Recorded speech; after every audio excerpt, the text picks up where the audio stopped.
আমাদের চারপাশে এমন কিছু বনস্পতি বা আগাছা উদ্ভিদ জন্মায় যেগুলোকে আমরা নিতান্তই সাধারণ ভেবে থাকি, কিন্তু এরই মধ্যে অসাধারণ গুণাবলী সমৃদ্ধ এমন কিছু গাছ থাকে যার মধ্যে বিভিন্ন রকম ঔষধীয় গুণ থাকে। আজকে এই ভিডিওর মধ্যে আপনাদের এমন একটি গাছের কথা বলবো যার পাতা, বীজ এবং কাণ্ড ও শিকড়ের মধ্যে ওষুধের ভাণ্ডার লুকিয়ে আছে।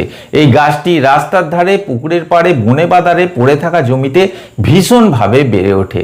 গাছটির নাম হলো চিরচিরে গাছ, যেটাকে হিন্দিতে অপমার্ক গাছ বলা হয়ে থাকে, এবং এর যে বৈজ্ঞানিক নাম আছে সেটি হলো অ্যাচিরেন্থাস অ্যাসপেরা। এই গাছের মধ্যে ওষুধের ভাণ্ডার লুকিয়ে আছে, এটা অধিকাংশ মানুষই জানেন না। দেখবেন যে যখন আপনি রাস্তার ধার দিয়ে যাবেন, অনেক সময় এই গাছের সঙ্গে আমাদের প্যান্ট জামার মধ্যে ঠেকলে কিন্তু এর বীজগুলো ভীষণভাবে জামা কাপড়ে আটকে যায়।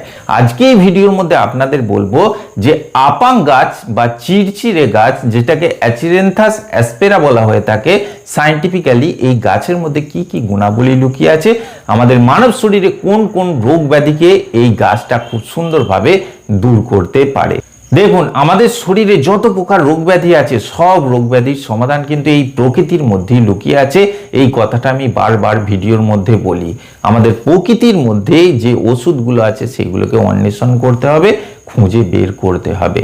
আজকে এই যে আপনাদের আপাং গাছ বা চিরচিরে গাছের কথা বলবো, এই গাছটা আমাদের দেশে ব্যবহার সেইভাবে না হলেও এটা কিন্তু বিদেশে ভীষণভাবে ব্যবহার করা হয়। এই গাছের পাতার এক্সট্র্যাক্ট, এর শিকড়ের চূর্ণ, এর কাণ্ড, এমনকি এর যে বীজগুলো আছে এর চূর্ণও কিন্তু অনলাইনে ভীষণভাবে বিক্রি হয় এবং আমাদের দেশ থেকে বিদেশে প্রচুর পরিমাণে এক্সপোর্ট করা হয়ে থাকে। আজকে আপনাদের এই গাছের যে উপকারিতাগুলো আছে সেগুলো একে একে বলবো। কোনো রকমভাবে স্কিপ না করে পুরো ভিডিওটা দেখবেন আপনার ভীষণভাবে কাজে লাগবে। আপনার শরীরে হয়তো কোনো রোগ ব্যাধির জন্য আপনি লাখ লাখ টাকা খরচা করছেন, আপনার বাড়ির পাশে বনে বাদারে বা রাস্তার ধারে পড়ে থাকা জমিতে বেড়ে ওঠা একটি ছোট্ট গাছের পাতা কিন্তু সেই রোগের সমাধান সহজে করে দিতে পারে। এই আপাং গাছ বা চিরচিরে গাছের সব থেকে বেশি উপকারিতা লুকিয়ে আছে আপনার ওরাল হেলথ, দাঁত এবং মাড়ির স্বাস্থ্যের ক্ষেত্রে। বর্তমান সময়ে বেশিরভাগ মানুষই কিন্তু দাঁতের এবং মাড়ির সমস্যা নিয়ে কন্টিনিউয়াসলি ভুগে থাকেন এবং ডেন্টিস্টদের কাছে ভীষণভাবে রোগীর ভিড় জমে থাকে। দেখা গেল যে আপনার মাড়ির গোড়া দিয়ে রক্তপাত হচ্ছে, দাঁতের মধ্যে ছিদ্র হয়ে গেছে, সেই জায়গায় ইনফেকশন হয়ে ব্যথা হচ্ছে, মুখ দিয়ে দুর্গন্ধ বের হচ্ছে, দাঁত দিয়ে শিরশিরে ব্যথা হয় এবং ভীষণ অ্যাকিউট পেনের সমস্যাও কখনো কখনো হয়ে থাকে। এই সমস্ত সমস্যার ক্ষেত্রে কিন্তু এই আপাং গাছের পাতা খুবই উপকারী এবং এর শিকড়ের চূর্ণ খুবই উপকারী। আপনাদের সব কিছু বিস্তারিতভাবে বলবো যে কিভাবে আপনারা ব্যবহার করবেন এর পাতা, শিকড় বা এর যে কাণ্ড আছে সেই কাণ্ডকে। দেখুন, যদি আপনার দাঁতের প্রবলেম থাকে, দাঁতে শিরশিরে ব্যথা বা তীব্র ব্যথা যন্ত্রণার সমস্যা থাকে বা মুখ দিয়ে দুর্গন্ধ বের হয়, এই গাছের 8 থেকে 10টি পাতাকে সুন্দরভাবে ধুয়ে নিয়ে 1 গ্লাস জলের মধ্যে ফোটাতে হবে এবং জলটা যখন অর্ধেক হয়ে যাবে ছেঁকে নামিয়ে নিতে হবে। ঠান্ডা করে এটাকে অ্যাজ এ মাউথ ওয়াশ আপনি দিনে 2 বার করে ব্যবহার করতে পারেন। এর মধ্যে এমন কিছু অ্যান্টিব্যাকটেরিয়াল এবং অ্যান্টিঅক্সিডেন্ট প্রপার্টি থাকে যেগুলো মুখের ব্যাকটেরিয়াদের বাড়বৃদ্ধিকে সুন্দরভাবে দমন করতে সাহায্য করে, মুখের দুর্গন্ধকে ধীরে ধীরে শেষ করে দেয়। দাঁতের ব্যথা যন্ত্রণার সমস্যা থাকলে সেই জায়গায় 4 থেকে 5টি পাতা কিন্তু চিবিয়ে রেখে দিন, দেখবেন সেই ব্যথা খুব সুন্দরভাবে কমে যাবে। এইবার আপনাদের বলি, এর যে কাণ্ড আছে সেই কাণ্ডটাকে কিন্তু দাঁতন হিসেবে ব্যবহার করা যায়। তার জন্য একটি মোটা কাণ্ড আপনাকে নিতে হবে এবং রাতে জলে ভিজিয়ে রাখতে হবে। সকালে নরম হয়ে যাবে সেটা এবং সেটাকে দাঁতন হিসাবে মাজতে হবে। কিছুদিন করে দেখুন, দেখবেন আপনার দাঁতের স্বাস্থ্যই ফিরে যাবে। এই গাছের যে শিকড় আছে সেই শিকড়কে কিন্তু আপনাকে রোদে শুকাতে হবে, শুকিয়ে গুঁড়িয়ে মিক্সিতে দিয়ে একটা মিহি পাউডার করে একটা কাঁচের এয়ারটাইট পাত্রের মধ্যে রেখে দিতে হবে এবং সপ্তাহে 2 থেকে 3 বার করে হাফ চামচ মতো নিয়ে তার মধ্যে কিছুটা সরিষার তেল, 1 থেকে 2 চুটকি বাড়িতে যে সাদা লবণ আছে সেই লবণ মিশিয়ে আঙুল দিয়ে মাজতে হবে।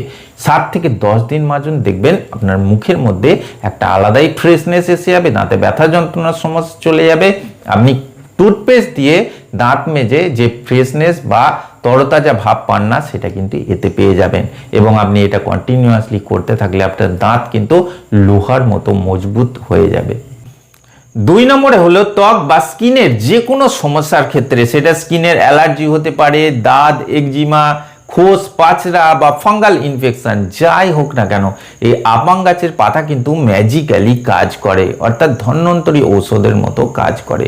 বর্তমান সময়ে বেশিরভাগ মানুষই অ্যালার্জির সমস্যায় ভুগে থাকেন, কখনো মেডিসিন খেয়ে কমে, আবার আগের অবস্থায় ফিরে আসে। বিভিন্ন রকম দাঁত আছে, বিভিন্ন টাইপের দাঁত আছে যেগুলো হয়ে থাকে। বিশেষত বর্তমান সময়ে ফাঙ্গাল ইনফেকশন ভীষণভাবে বেড়ে যাচ্ছে, যেটা গোটা শরীরে ছড়িয়ে যাচ্ছে এবং এতে প্রচুর পরিমাণে ইচিং বা চুলকানির সমস্যা থাকে। এই সমস্ত সমস্যার ক্ষেত্রে কিন্তু এই গাছের পাতাকে বেটে এর রস বের করে বিশুদ্ধভাবে বা পরিষ্কারভাবে অবশ্যই আপনাকে বের করতে হবে, সেই রস কিন্তু আপনার চুলকানির জায়গায় লাগাতে পারেন। এতে কিছুদিনের মধ্যেই এই সমস্যা খুব সুন্দরভাবে সেরে যাবে। বা এই পাতার সঙ্গে আপনি তুলসী পাতা মেশাতে পারেন, একসঙ্গে বেটে একটা পেস্ট তৈরি করে দাঁত চুলকানির জায়গায় লাগিয়ে রাখতে পারেন কিছুক্ষণ, তারপর ধুয়ে নিতে পারেন। দেখবেন এই সমস্যা কিন্তু খুব সুন্দরভাবে সেরে যাবে। চুলের সমস্যার ক্ষেত্রেও কিন্তু এই আপাং গাছের পাতার রস খুবই উপকারী। হাফ কাপ মতো আপাং গাছের পাতার রস বের করে আপনি চুলের গোড়ায় গোড়ায় আঙুলের সাহায্যে লাগান, দেখবেন চুল পাকার সমস্যা, চুল উঠে যাওয়ার সমস্যা, মাথার মধ্যে খুশকির সমস্যা, এগুলো ধীরে ধীরে মুছে যাচ্ছে। 3 নম্বরে আপনাদের যে উপকারিতার কথা বলবো এই আপাং গাছের, সেটি হলো ইনসেক্ট বাইট বা পোকামাকড়ের কামড়ের ক্ষেত্রে। ভীমরুল, মৌমাছি বা কাঁকড়া বিছা বা এনি ইনসেক্ট যদি আপনাকে বাইট করে, সেই জায়গায় ফুলে যায়, লাল হয়ে যায়, জ্বালাপোড়া করে, এই গাছের পাতা বেটে রস লাগালে কিন্তু দ্রুত আরাম পাওয়া যায়, সেই ফোলা ব্যথা খুব সুন্দরভাবে কমে যায়। গ্রামেগঞ্জে লোকতত্ত্বের চিকিৎসায় কিন্তু এই গাছের পাতা যারা অ্যাজমা বা শ্বাসকষ্টের রোগী আছেন তাদের জন্য খুবই উপকারী এমন জানা গেছে, বা কাশির সমস্যার ক্ষেত্রেও খুব ভালো কাজ করে। এমত অবস্থায় এর ব্যবহার বিধি হলো, গ্রামে মানুষ এটাকে ব্যবহার করে আসছেন বহু প্রাচীনকাল থেকে, সেটি হলো এর পাতাকে শুকিয়ে নিয়ে সেটাকে পুড়িয়ে এর যে ধোঁয়াটা উঠবে সেই ধোঁয়াটা নাক দিয়ে টানতে হবে। এতে যাদের শ্বাসকষ্টের সমস্যা আছে বা অ্যাজমা আছে, এই কষ্ট অনেক সময় কমে যেতে দেখা যায়। কাশির সমস্যার ক্ষেত্রে এই গাছের পাতার রস বিশুদ্ধভাবে বের করে 1 চা চামচ মতো 1 কাপ কুসুম গরম জলের মধ্যে মিশিয়ে খাওয়ার রীতি রেওয়াজ আছে, যাতে বুকের কফ নরম হয়ে যায় বা কাশির সমস্যা খুব সুন্দরভাবে কমে যায়। 5 নম্বরে আপনাদের যে উপকারিতার কথা বলবো সেটি হলে ইউরিক অ্যাসিড যাদের আছে, অনেকের আছে ইউরিক অ্যাসিড বাড়া থাকে, যে কারণে গাঁটে গাঁটে ব্যথা যন্ত্রণার সমস্যা থাকে, গাঁট ফুলে যায়, লাল হয়ে যায়, হাঁটাচলা করতে অসুবিধা হয়, মুভমেন্টে ভীষণ অসুবিধা হয়, সব সময় ব্যথা আর ব্যথা, সেই সমস্ত ক্ষেত্রে কিন্তু এই গাছের শিকড় এবং পাতা খুবই উপকারী। এই গাছের শিকড়কে শুকিয়ে চূর্ণ তৈরি করে খেতে হবে। 1 চা চামচ বা হাফ চা চামচ আপনাকে সপ্তাহে 2 বার করে খেতে হবে মধুর সঙ্গে মিশিয়ে, বা এর লিকার চা তৈরি করে আপনি খেতে পারেন। এই পাতার রসও সেবনের বিধি আছে, যেটা ইউরিক অ্যাসিডের জন্য খুবই উপকারী। 1 চা চামচ এই গাছের পাতার যে রস আছে সেটা গরম জলের সঙ্গে মিশিয়ে খেতে হবে প্রতিদিন 1 বার করে, তাতে কিন্তু ইউরিক অ্যাসিডের সমস্যা কমে যেতে দেখা যায়। বা যাদের জয়েন্টের পেন আছে, পায়ে ব্যথা, পিঠে ব্যথা, ঘাড়ে ব্যথা, বিভিন্ন রকম ব্যথা বেদনার সমস্যা আছে, সেই সমস্ত ক্ষেত্রেও কিন্তু এই গাছের পাতার রস এবং শিকড়ের চূর্ণ খুবই উপকারী এমন দেখা গেছে। কান ও চোখের সমস্যার ক্ষেত্রে প্রাচীনকাল থেকে কিন্তু এই আপাং বা চিরচিরে গাছের পাতার রস ভীষণভাবে ব্যবহার করে আসা হচ্ছে। এমতো অবস্থায় আপনাদের করতে হবে কি, এই গাছের পাতা 10 থেকে 15টা নিয়ে সুন্দর করে ধুয়ে 1 গ্লাস জলের মধ্যে ফোটাতে হবে। যখন জলটা অর্ধেক হয়ে যাবে, এই পাতার এক্সট্র্যাক্ট বা রসটা যখন জলের মধ্যে চলে যাবে, সেটাকে সুন্দর করে ছেঁকে নামিয়ে নিতে হবে এবং এটাকে as A I drop or year drop 1 ফোঁটা করে দিনে 2 বার দেওয়া হয়ে থাকে। গ্রামেগঞ্জে মানুষ এইভাবে দিয়ে থাকেন, এটা কিন্তু সায়েন্টিফিক্যালি প্রুভেন না, তবুও মানুষ এইভাবে দিয়ে অনেক উপকার পান, বা চোখ ও কানের সমস্যা কিন্তু ধীরে ধীরে সেরে যায়। চোখ লাল হয়ে গেলে, চোখ থেকে জল বা কেতুর পড়লে, কানের মধ্যে ইনফেকশন হলে, পুঁজ বেরোলে, ব্যথা যন্ত্রণার সমস্যা হলে কিন্তু এই পাতার রসে ভীষণভাবে উপকারিতা পাওয়া যায়। 7 নম্বর যে পয়েন্টটি আছে সেটি গ্রামে গঞ্জে বেশিরভাগ মানুষই করে থাকেন, সেটি হলো যে জন্ডিস এবং অ্যানিমিয়ার ক্ষেত্রে, বিশেষত জন্ডিস সারানোর ক্ষেত্রে এই গাছের শিকড়ের মালা পরানো হয়। 7টি, 9টি বা 11টি এই হিসাবে এর শিকড় ছোট্ট ছোট্ট টুকরো করে একটি সুতোর সাহায্যে গলার মধ্যে পরিয়ে দেওয়া হয়। এতে কিন্তু জন্ডিসের সমস্যা অনেক সময় কমে যায়, বা অ্যানিমিয়ার সমস্যা অনেক সময় কমে যেতে দেখা যায়। বা মানুষের বিশ্বাস আছে যে বহু মানুষ এই মালা পরে উপকৃত হয়েছেন। এখন আপনারা অনেকেই বলবেন যে এই আধুনিক যুগে এই মালার কথা কে বিশ্বাস করে? আপনাদের বলে রাখি, এর শিকড়ের মধ্যে এমন কিছু কম্পাউন্ড থাকে যেগুলো মানে উড়ে কাজ করে।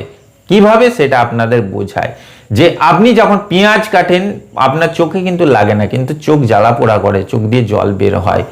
এই গাছের শিকড়ের মধ্যেও এমন কিছু কম্পাউন্ড থাকে যেগুলো গলায় মালার আকারে বেঁধে রাখলে এটা শ্বাস প্রশ্বাসের মাধ্যমে কিন্তু আপনার লাংসের থ্রু গোটা শরীরে ছড়িয়ে যাবে বা আপনার রক্ত প্রবাহে মিশে যাবে, যাতে লিভার ডিটক্স হয়ে যায়, লিভারের মধ্যে আবর্জনা বা নোংরা জমে থাকলে সেগুলো ক্লিয়ার হয়ে যায়, লিভার ভালো কাজ করে, জন্ডিসের সমস্যা ধীরে ধীরে কমে যেতে দেখা যায়, বা যাদের অ্যানিমিয়া বা রক্তাল্পতার সমস্যা আছে এই সমস্যাও ধীরে ধীরে কমে যায়। যাদের কিডনিতে পাথর আছে সে পাথর যেমনই হোক না কেন এই গাছের পাতার রস যদি সে সঠিক নিয়মে খেতে পারে সেই পাথর কিন্তু ধীরে ধীরে ছোট ছোট টুকরো হয়ে বেরিয়ে যায়। এমনই বিভিন্ন সমীক্ষায় দেখা গেছে। এই আপাং গাছের পাতা কিন্তু কিডনি স্টোন রোগীদের জন্য খুবই উপকারী। এই পাতার মধ্যে এমন কিছু কম্পাউন্ড থাকে, এই পাতাকে কিন্তু কিছুটা পরিমাণ নিয়ে বিশুদ্ধভাবে আপনাকে বাটতে হবে। বেটে একটা নিশ্ছিদ্র সুতির কাপড়ের সাহায্যে রসটা বের করে প্রতিদিন 1 চা চামচ করে 1 কাপ কুসুম গরম জলের সঙ্গে খেলে কিডনির মধ্যে থাকা স্টোন কিন্তু খুব সহজে ফেটে ছোট্ট ছোট্ট টুকরো হয়ে নরম হয়ে বেরিয়ে যায়। কারণ এই পাতার মধ্যে থাকা কেমিক্যাল কম্পাউন্ডগুলো আপনার কিডনির মধ্যে রক্তের ফ্লোকে ভীষণভাবে বাড়িয়ে দেয়। তাতে করে এই পাথরগুলো ধীরে ধীরে ছোট হয়ে যায় এবং কিডনির মধ্যে কোনো ইনফেকশন থাকলে কমে যায়, প্রস্রাবের মাত্রাও বেড়ে যায়। যাদের অর্শো পাইলস বা অ্যানাল ফিসার ও ফিস্চুলার সমস্যা আছে এই সমস্যার ক্ষেত্রে এই পাতার রস খুবই উপকারী। ওই একই নিয়ম 1 কাপ গরম জলে 1 চা চামচ করে মিশিয়ে খেতে দেওয়া হয়, এই সমস্যা কিন্তু ধীরে ধীরে কমে যেতে দেখা যায়। যাদের শরীর খুব মোটাসোটা, শরীরে চর্বি জমে আছে তাদের ক্ষেত্রে এই অপমার্ক বা আপাং গাছ বা চিরচিরে গাছ কিন্তু খুবই উপকারী। এই গাছের যে বীজ আছে যেগুলো আমাদের প্যান্ট জামায় বা কাপড়ে চোপড়ে লেগে যায়, এই বীজগুলোকে কিছুটা পরিমাণ নিয়ে একটা কড়া বা তাওয়ার মধ্যে তেল না দিয়ে কিছুটা ছেঁকে নিতে হবে এবং তারপর মিক্সিতে দিয়ে একটা মিহি পাউডার করে নিতে হবে।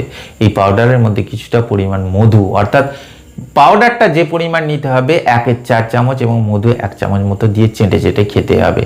এটা প্রতিদিন একবার করে খেতে হবে। শরীরের মেদ বা চর্বি আস্তে আস্তে কমে যাবে। এমনকি এতে হজম প্রক্রিয়া আপনার ভালো হবে, পেটের যে রোগ ব্যাধি আছে সেগুলো সুন্দরভাবে সারবে, আপনার কোষ্ঠকাঠিন্যের সমস্যা থাকলে সেই সমস্যাও ধীরে ধীরে চলে যাবে, গ্যাস অ্যাসিডিটিও কমে যাবে। তো বন্ধুরা আপনারা বুঝলেন যে আমাদের রাস্তার ধারে, পুকুরের পাড়ে, বনে বাজারে পড়ে থাকা জমিতে যেসব আগাছা উদ্ভিদ জন্মায় সবই কিন্তু ফালতু না। অনেক গাছ আছে যেগুলো আয়ুর্বেদিক হার্ব হিসেবে পরিচিত, আমরা জানি না। সেইগুলো বিশেষভাবে প্রসেস করে সঠিক নিয়মে ব্যবহার করলে আমাদের শরীরে অনেক উপকারিতা পাওয়া যায়, অনেক রোগ ব্যাধি খুব সুন্দরভাবে সেরে যায়, কোনো রকম টাকা পয়সা খরচা করার প্রয়োজন হয় না। তেমনই একটি গাছ হলো এই চিরচিরে গাছ বা চিরচিরে গাছ বা আপাং গাছ, অনেকে আবার এটাকে অপমার্ক গাছও বলে থাকেন। এই গাছের উপকারিতা অপরিসীম। তবে আপনাদের বলে রাখি, যে কোনো প্রাকৃতিক সম্পদ বা ভেষজ আয়ুর্বেদিক হার্বকে ব্যবহার করার আগে বারবার রিসার্চ করবেন। এই গাছের পাতার রস বা শিকড় বা এর বীজ ব্যবহারের আগে অবশ্যই একজন আয়ুর্বেদিক চিকিৎসকের পরামর্শ নিয়ে সঠিক ডোজ এবং নিয়ম পদ্ধতি আপনি জেনে নেবেন, তারপরেই ব্যবহার করবেন। নিজে থেকে কখনোই ব্যবহার করবেন না। বিভিন্ন মানুষের শারীরিক অবস্থা বা তাদের সেন্সিটিভিটি বিভিন্ন রকম হয়ে থাকে, তাই একজন চিকিৎসকের পরামর্শ নেওয়া অত্যন্ত জরুরি। নিজে থেকে ব্যবহার করলে অনেক সময় নানা রকম পার্শ্ব প্রতিক্রিয়া বা সাইড এফেক্টও হতে দেখা যায়।